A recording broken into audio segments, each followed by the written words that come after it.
Welcome to TYT Sports. Jason and Francis with you. I am starving, Francis, but I was not as hungry as the Rockets were for a win last night against the Golden State Warriors to stave off elimination for, I think, a fourth straight game because they won Game 5, 6, and 7 against the Clippers. They were down 3-0. A lot of people went into Game 4 claiming that the Warriors have demoralized this team and they could beat down the Rockets. And they'd win by 20. I put my money where my mouth has been, and the Rockets facing elimination is one of the easiest bets to make. You take the Rockets with the points, and my God, did they come out big. Steph Curry went down in the first biggest key moment of this game. There's a B-roll of this we're going to run for you. If you watch the link, it is brutal. And my God, ESPN did not go short of showing this 500 times. Steph Curry hit his head basically right after his back hit, his head hit. You're talking about a channel that showed LeBron James without a headband 300 different times. Of course they're going to show this injury. Fact. Yeah. So Steph Curry, whatever, like this would be, and there was multiple tweets about it, ESPN, that is precisely when you explain what the concussion protocol is in the NBA, because here's what's common sense. If it is a concussion and you do not pass that test, you cannot come back and play. But they called it a head contusion, and for all we know, and this is always my feeling, players want to get back on the floor, no matter what, so they can help their team win. But when this is probably the concussion protocol going on in the locker room, hey, Francis, do me a favor, follow the light. Yeah, you're good. Get back in there. Well, when it's someone like Steph Curry, you can imagine that they're wanting to, obviously they have to take the protocol, but they're wanting to do everything they can to get him back on, back in the court. And it's because obviously we know how instrumental he is. We know how essential he is to their team. And correct me if I'm wrong, watch the game. He didn't come back in. It's flashing in the fashion that we expected. He had an air ball, and I think everyone in the whole stadium was like, is he lost his touch? Even the Rockets fans that were piled into Houston Rockets Arena, whatever it's called, looked like concerned. Yeah. Because they see Steph Curry crosses over a million times, steps back, and you're like, oh, he's back, he's back. Oh, my God, I've never seen him airball. Yeah. And then, of course, it gets blocked on trying to step back again. But in the fourth quarter, he snapped back into reality. Thank God, because, I mean... You need that to be glued to your hand or something Yes, I do. I love my pen. I need something. If I can't slam the table, I need Steph Curry. I mean, I need my pen to get to... Whatever. You're killing me. Other major thing that happened in this game, besides the Rockets winning and James Harden scoring 45 points, Dwight Howard should have been ejected. And please, there's like no argument against this one. If Al Horford is getting ejected for a flagrant 2 for basically elbowing Delladova in the face, retaliation. Al Horford, stop being an idiot. Like, I understand the idea that like you want to be an enforcer, but there was a great point made on the morning sports talk radio today. Eye in the sky. You cannot be an enforcer anymore. It does not exist. You cannot be bodyguards to players when it can be reviewed and seen by every single ref, and they send it to Secaucus, New Jersey every single time, because that's where the replay center is. It seems to me like Dwight Howard doesn't do a very good job of like helping his case as being considered as one of the more disliked players in the NBA, right? Correct? I mean, to be honest, just from since I've came to the United States, I've always heard this persona that he's a bitch on the court for his size, basically, and then when it's something like this, you're thinking to yourself, they are a physical team.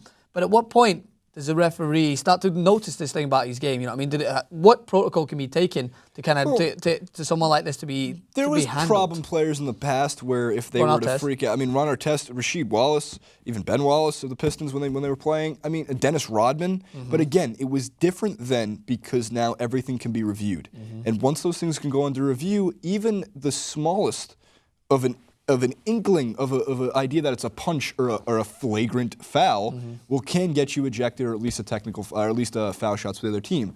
Now here's the problem: Dwight Howard punched Andrew Bogut in the face. That is a flagrant 2. There's motive. Yes, Bogut and him are pushing each other. They're shoving each other. Guess what? That doesn't give you any reason that you can turn around and full on fucking karate chop Andrew Bogut in the head. And Bogut looks so sad. I wish we had a picture of sad Bogut. Would you not be sad if you seen the massive shoulders of Dwight Howard coming towards you? He's humongous. Dwight Howard is enormous. AZ is humongous. The one thing that sucks is like for a 4-game period, I was like, you know what? Maybe Dwight Howard isn't such a bad guy. Yeah. Maybe Dwight Howard, he's finally playing that A-level interior defense, which only in elimination games is he playing that. For whatever reason, it's working. And even James Harden's not even going to the rim with his hands out more. And you're like, maybe I like the Rockets a little bit. Well, this is something... But then no. Yeah, I was going to say something to you about the Rockets in general, right? So one thing we know is they're resilient, right? And it seems from what I hear from you guys and when I'm watching the clips is that they like to be considered the bad guy, and they like to have their back against the ropes technically, because I know that what we were to talk about is that a memo was leaked in the Golden State were telling people where to go if they swept the Rockets, when they swept the Rockets. So then the Rockets took that, put it up on their changing room, and used that as motivation. So I think as we know, every sport needs a villain. Every sport needs a villainous team like Chelsea, who we talk about, who use the motive as they're boring to win games and win championships. So the Rockets, we know, they're physical. People don't like them as much, but in that situation, that's where they thrive. That's where they seem to come to life, is in games where they're expected to go down, like against the Clippers. You know what I mean? Yes. Well, what they're doing is they're trying to chase history. Not many teams have come back from 3-0 down in a series. If they take this on a game-by-game basis, I might sound like a moron tomorrow if the Warriors beat them at home, and they very, very well could. Don't expect it to be a blowout, though. I think the Rockets can absolutely get back into the series. The issue, though, is winning Game 5 is one thing, so they can bring Game 6 back to Houston, which, of course, they can win on their home court. The problem is they have to win 2 to even get out of the series in 7 games. To get to the NBA Finals, 2 of those games have to come on Golden State's turf. And even with half of Steph Curry hopefully getting healthier as time goes on, God knows we need more information on that update, because he was not himself for a little bit. He's going to be sore. That's a neck. It could be sore in the neck. It could be sore in the arm because he landed right on it. It could be sore in the head. You lose your MVP, you're going to have some issues. It's going to mess with chemistry, momentum, and everything going forward. You've convinced me, Rockets Nation. You've won more of my respect than I could ever give the Rockets in the past. You've somehow came back against the Clippers when you're down 3-1, and you absolutely have a chance to make this a series against the Warriors in Game 5. So to even consider the series being over is completely ignorant.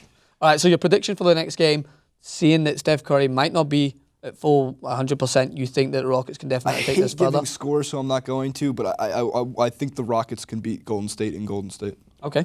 Awesome. And a clean sweep for Cleveland? Yeah. It's as ignorant of me to say, like, the Hawks have no chance. Yeah. But yeah, I think Cleveland moves on. That's LeBron James is averaging assist and a half shy of a triple-double this playoffs, which is amazing. That's like Messi averaging a hat trick during the La Liga season. Which he nearly did, I think. He probably did at some point, yeah. Greatness. It's unbelievable when they achieve these things. Leave your thoughts in the comment section below. A, was it a flagrant 2? Yes. B, can the Rockets come back, make this a series? Maybe not come back and win, but make it a series. Also, yes. Number 3, what is the NBA concussion protocol? Please leave that in the comment section below. Number 4, who has the better tie? I don't have a tie. I'm out of ideas. Click on friends. Subscribe. We're out. Bye. See you next time.